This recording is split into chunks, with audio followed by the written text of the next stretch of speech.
So, previous lecture introduces the idea as to how planets are believed to form in our solar system. And what about other planets around other stars?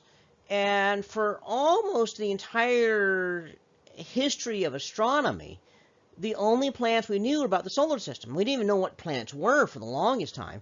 The idea that things went around the sun was really something that the astronomers started to seriously consider only a few hundred years ago. And uh, and then they started finding more and more planets around our own. They only knew about a handful of planets originally, even around our own sun.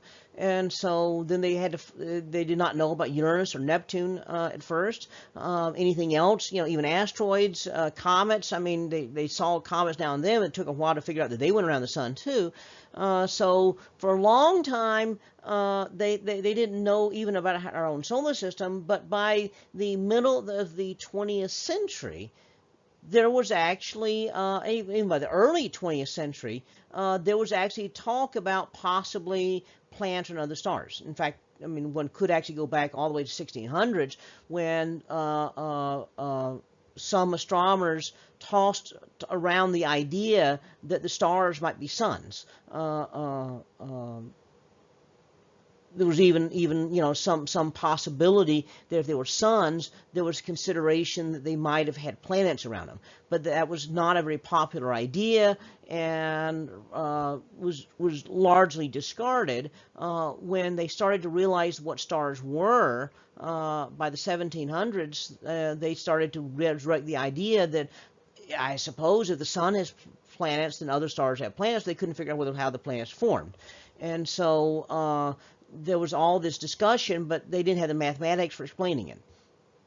By the 20th century, in science fiction at least, planets and other stars were kind of like accepted as maybe something that could explain, be at least part something that would be useful in a story. But astronomers still couldn't know if planets were common around other stars or rare around other stars.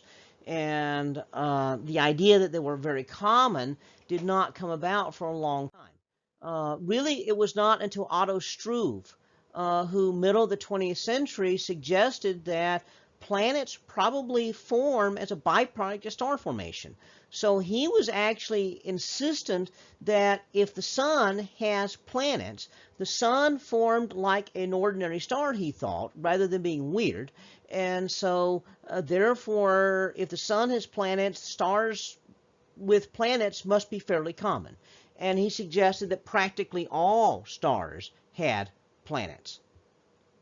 1995, though, is when we first found planets around other stars. And the discovery was announced by Michel Mayor and DJ Kalo from the University of Geneva in 1995. And they were looking at the star 51 Pegasi. Now, this is why I have y'all learn about Flamsteed numbers, because that's an important star name right there. 51 Pegasi was the very first star that had a planet. It was about half the mass of Jupiter and was orbiting this planet. And almost immediately thereafter, an American astronomer comes along and says, "Oh, I'm finding a planet too." And so Jeff Marcy discovers planet around another star. And both of these stars, the planets were not directly imaged. What they found was that the planet was going around the star, and that caused the star to wobble. So Kepler's laws here. What happened is that the planet was going around the star, which made the star wobble a little bit. And so for every force is equal and opposite force, so the gravity on one was also exerting on the other, and if you have a force, you have acceleration, so they both moved. The thing is that as this planet was too small to be seen, the star you could see, now it didn't move by much because the star is much bigger than the planet.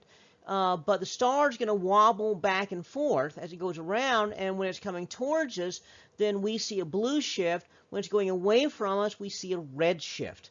And so with that, we would see the shift in spectral lines. Now, the problem is a shift in spectral lines is very, very difficult to see unless it's a big shift.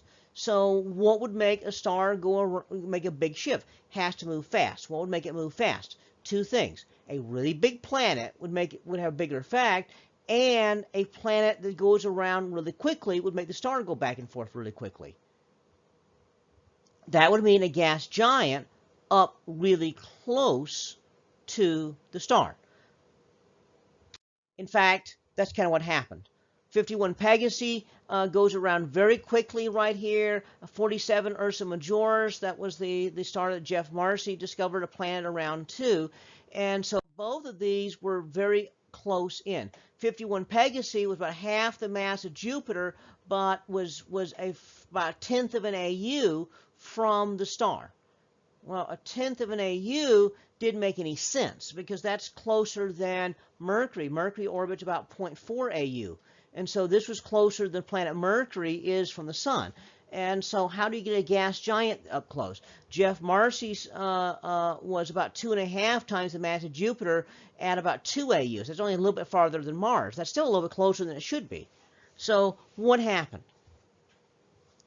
Well, this was a big confusion for astronomers because once they realized that you could find find planets on stars this way, other astronomers started looking, and this graph here actually comes from the early days of finding planets around stars, and what they found were most of these were gas giants that were up close.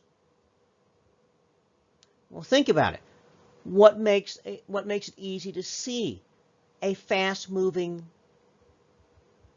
star? What makes a star fast? Big planet up close. Jupiter is 5.2 AU from the sun, takes 12 years to go around. Well, think about it. How fast does the sun move if it wobbles in 12 years? Well, not very fast, which means we wouldn't even have the technology to find a Jupiter-sized planet at Jupiter's distance from the sun. To find a Jupiter-sized planet, find that wobble would have to be up close.